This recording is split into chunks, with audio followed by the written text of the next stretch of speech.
There is a phrase almost everywhere online right now. Your nervous system is dysregulated. You cannot sleep. Your nervous system. You feel irritated when someone asks you one more question. Your nervous system. You suddenly cry over something small. Your nervous system. And sometimes, that language is useful. Our bodies do respond to prolonged stress. When stress continues for too long, we may become more reactive, more exhausted, less able to concentrate, or more sensitive to things we would normally handle quite easily. But there is another question we need to ask. What if your nervous system is not the only problem? What if your life is asking too much of you? Imagine a woman who wakes up early, gets the children ready, goes to work, answers messages all day, comes home, notices what is missing from the refrigerator, remembers tomorrow's school activity, checks whether the uniforms are clean, prepares dinner, responds to another work email, and then hears, "Why are you so stressed?"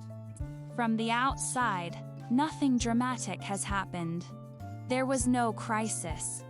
But psychologically, stress does not only come from dramatic events.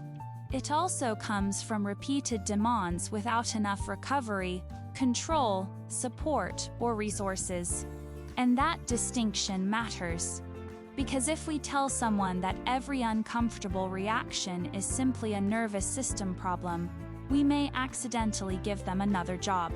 Now they must regulate themselves better, breathe better, journal better, meditate better, sleep better, become calmer, all while the same workload remains. That can turn a useful psychological idea into another form of pressure. The goal of emotional regulation is not to make a person endlessly capable of tolerating an unreasonable situation. Sometimes regulation helps us remain grounded enough to ask a much more important question. What needs to change around me? There are 3 things worth looking at. First, look at load. How many responsibilities are you carrying that require your attention every day? Not only the tasks you physically perform, also the things you must remember, anticipate, organize, and notice. A task may take 5 minutes to complete, but remembering that it needs to happen may live in your head all day. Second, look at recovery. Stress is not automatically damaging simply because it exists.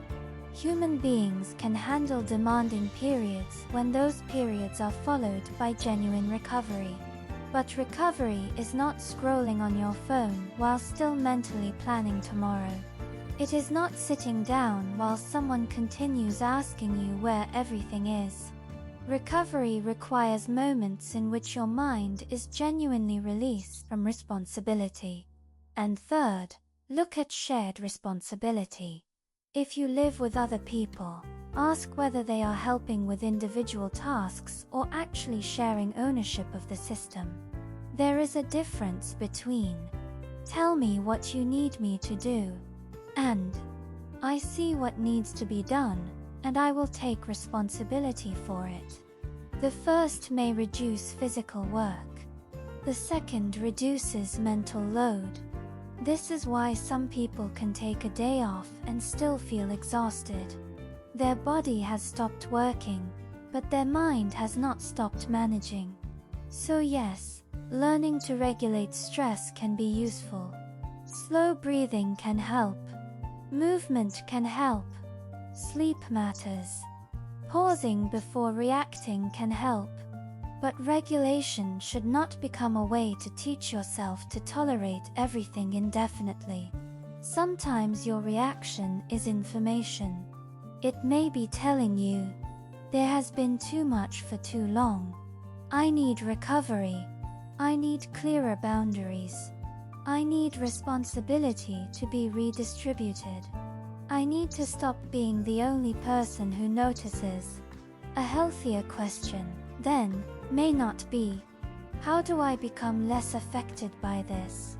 It may be, what is this reaction trying to tell me about the way I am living? Because emotional strength is not the ability to carry an unlimited amount without reacting.